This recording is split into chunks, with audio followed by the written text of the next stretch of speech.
Hello po, sa magandang araw po sa ating lahat and kumusta po kayo? Ako po si Melissa in sa lahat po ng mga nandito po ngayon, no?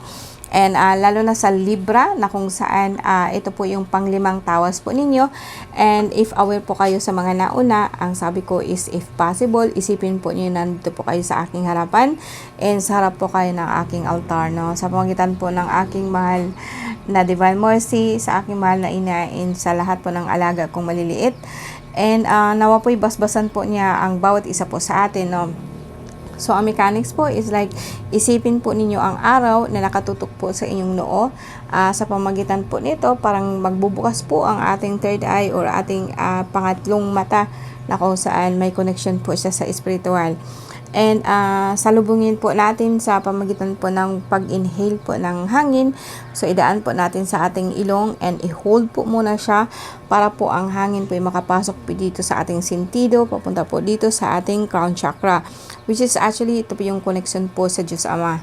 And gawin po niyo yun, kung halimbawa hindi po kayo makapunta sa akin or tawas, gawin po ninyo as often as possible, no? So, guys, mararamdaman po niyo itong ditong part po niyo is magtitingling lang, no? Then, may mga problema po kayo, parang napaka-easy or madali lang pong isosolve po natin, no? Kasi kung minsan po, talaga pong overloaded po yung mind po natin, no? Kung minsan, no? Kaya po, mas nalilito tayo, hindi natin alam kung anong gagawin, and so on, no? Okay, so guys, let's begin, no? So, isipin po natin ang mahal na araw na nakatutok po sa ating noo. Salbungin po natin ng ating inhale or paghinga. Hingang malalim po. Okay? Hold. And release. So, ang inaano ko sa inyo is yung dito, i-blow po talaga ninyo, no? Palabas po itong kung ano po yung laman ng ating tiyan, no? Yung mga hindi po natin kailangan po ng mga bad energy, no? Is ilalabas po natin yan. And ulitin po natin ulit. Hingang malalim. And hold. And release. Feels so good, guys, no? Napakasarap po, no? Okay. And ulitin natin ulit. Hingang malalim. Hold. And release. Okay, guys, no? So, isipin po natin. Let's bow our head. And idasal po natin, mananatili po tayong nakapikit and isipin po natin ang araw, the same thing, no? Diyos sa mga makapangyarihan po sa lahat, maraming salamat po sa blessings po na binigyan niyo sa amin. I'll just make it as simple as possible. Thank you po. Maraming salamat po sa lahat po ng mga biyayang binigay niyo. Nawa po bigyan po kayong pagkakataon po na gumaling sa kung ano man po ang karamdaman po namin sa pamamagitan ng anak mo na si Jesus. Amen. And Diyos sa mga makapangyarihan sa lahat, no? Basbasan mo po ang bawat katagang bibigkasin ko.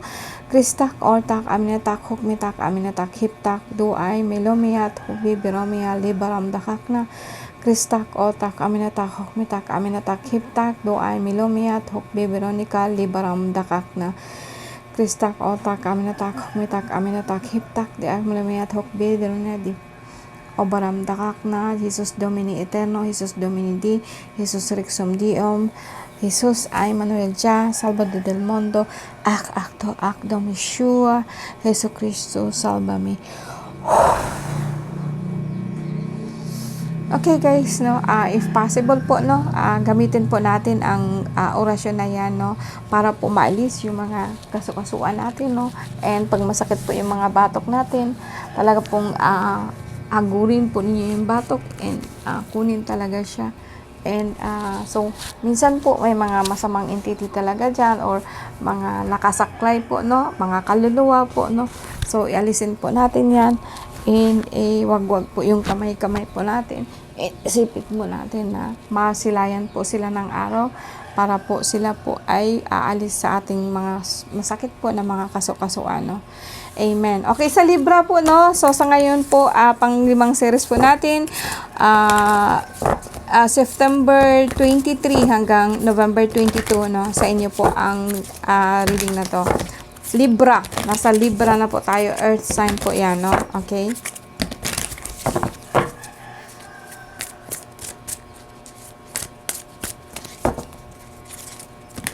Hello guys, no? Kumusta po kayo, no? Sorry po ha sa late upload po, no? Masyado pong busy kasi, no? Marami tayong shipping, marami tayong nire-reading po, no? So, guys, remind ko lang po sa inyo na lahat po ng kukuha po na sa akin ng langis, ng kahit na ano pong panangga, ako po ang makakausap ninyo, wala pong iba, no? And lahat po niyan, pag mayroon pong magpipim po sa inyo, please disregard po yan kasi hindi po ako yan, okay? So, Libra, September 23 hanggang October 23, sa inyo po ang reading na to. Tingnan natin kung ano po nangyari sa inyo guys, no? At kung bakit po masama pakiramdam nyo, no? Okay, bakit gusto mo nang makipaghiwalay? Okay, ginagamit ka lang po, sakit po ng, biglaan lang po, no, na nag-away po kayo ng jowa mo, ng, sa buhay, sa ating,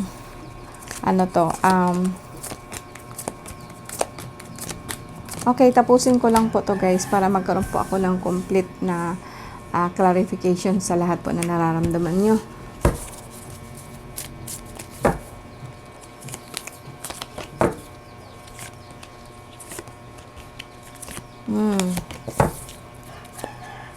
Alam niyo guys, no, ang dami talaga pong naglalabasan ngayon na yung tinatawag po natin na mga witch, no.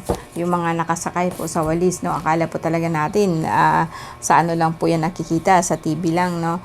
Actually, marami po yan, no. And medyo mga pumanaw po yan o mga masasamang espiritu po yan na kung saan tinatawag po ng mga pag masama po pakiramdam, no.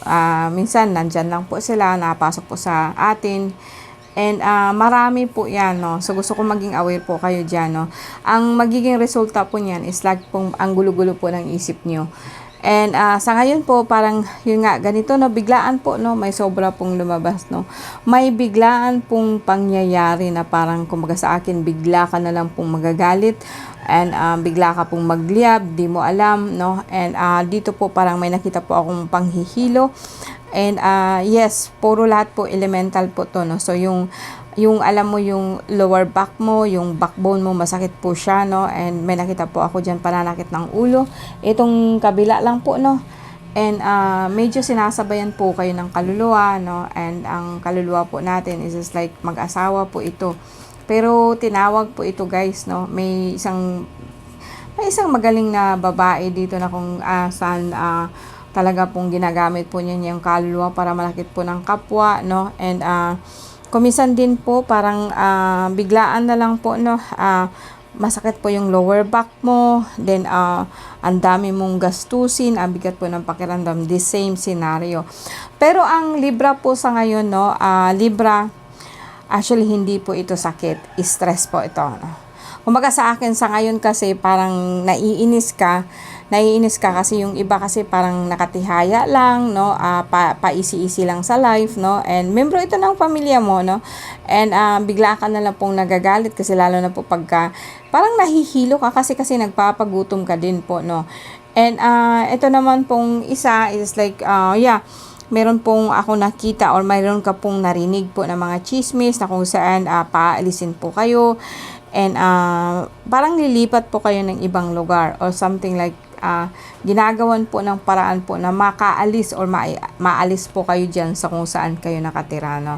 Etong pamilya mo parang may babae po na nagbabanta po sa inyo, no, na yan, baga sa akin mga salitang hindi maganda, yung maldition and yung mga word po na talaga pong hindi katanggap-tanggap ng isang aso, no, kahit aso siguro magtatampo nito, no. Pero hindi po ito kayo guys, no. There is someone, parang gano'n, no. Kung magsasabi man siya sa inyo, talaga pong ang bibig nito, talaga pong ratsada siya kung minsan. Pero sa inyo guys, no, parang masakit lang po ang likod nyo, no. Masakit yung likod, no. Kasi nga po, ang dami naman nyo, bakit ikaw yung umaasa sa lahat po ng trabaho dyan? Ibigay mo kasi sa iba, no. And guys, may nakita din po ako ditong good news, no. Parang makaka-receive po kayo ng gift or kung saan yung iniisip mo po na pera, no, darating po siya. And all in all dito sa dito sa card po natin is like very good, no? Parang guys, napansin ba ninyo laging kumakaway yung ninyo ko na babae, no? Nagpapapansin po, no? So shout out ko sa aking dalawang mag-asawang ninin at saka si ninin ko, yung naka-blue po lalaki, at yung isa po is si Ninya. And yan po is Santo Niño na may puso po dito, no? Labas po ang puso niya, no? And sa ngayon they are ganyan. So and guys, no, balik tayo dito. Nagpapapansin lang po kasi, no. And dito may nakita po akong guys, may mga kaluluwa lang po to, no, pero hindi po siya yung talaga pong nadikit sa inyo. Kuminsan lang po hindi po kayo nakakatulog, kaya po ang likod po ninyo masakit. Pero nevertheless, naman po hindi naman po siya nag-stay, nalabas lang po siya. And siguro sa Virgo, kahit itong mga taong to hindi niyo pinapansin, no? Kasi may mga blessing pa rin po kayong dumarating sa inyo, no? Virgo, ang ganda po ng card niyo, no? Mga sakit lang po na parang stress lang ba, na wala akong nakikitang mga major na kinukulam, na may problema sa tiyan, may problema sa paghinga. I think okay po kayong lahat, no? Congratulations po sa inyo, no? Libra, September 23 hanggang October 23, no?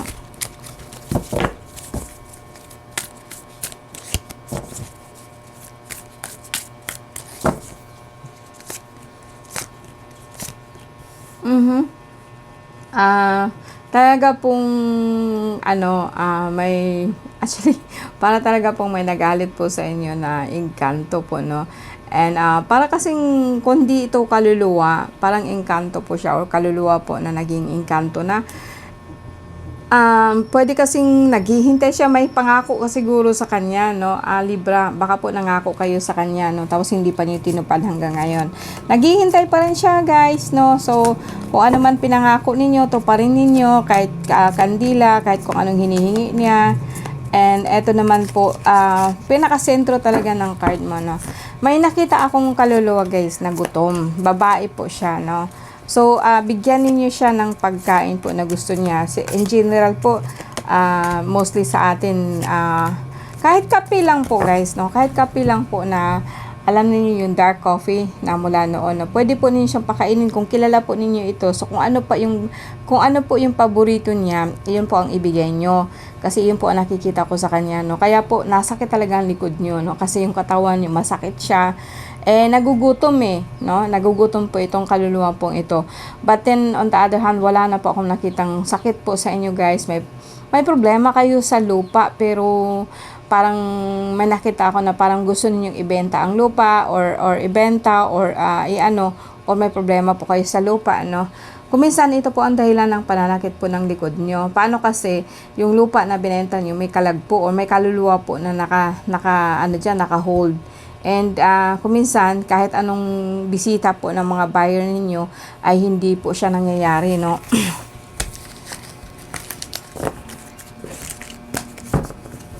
Okay, so tingnan natin ngayon, no?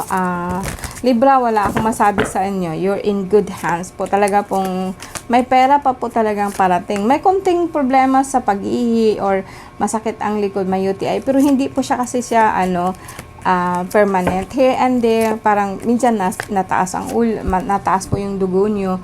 Pero may nakita po talaga akong lupa dito. So, pwedeng sabihin natin na Virgo, may problema po kayo sa lupa, no? Pwede po ninyong minsan atangan or alayan po ninyo kung minsan. And pag may po kayo, PM po kayo sa akin kasi usually ang ginagamot ko dyan sa lupa is lang naman po sinukuan. And pag ibaon mo yung sinukuan po sa lupa, talaga pong mag-o-okay po yan sila lahat, no?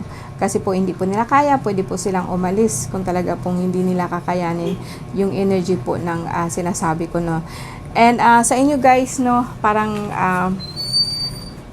okay po kayo. So ang na lang po natin dito is yung tinatawag po natin na dasal, no? Dasal po ng mahal na ina, no? So Please bow your head, no? Reina Trinidad, Reina Entero Sora, Verbo Jesus Atardal Makmamitam, Reina Trinidad, Verbo Jesus Atardal Makmamitam, Adam Aktam Adonai, Sancto Cristo, Cruxi Omnipotenti, Sancto Ilubam, Sempiternos Dios Omnipotentis, Dios in Carli Intira, Sancto Cruxi, Cristo Jesus, Ilumini Populi. Amen po. And God bless po sa ating lahat. And see you again next time po.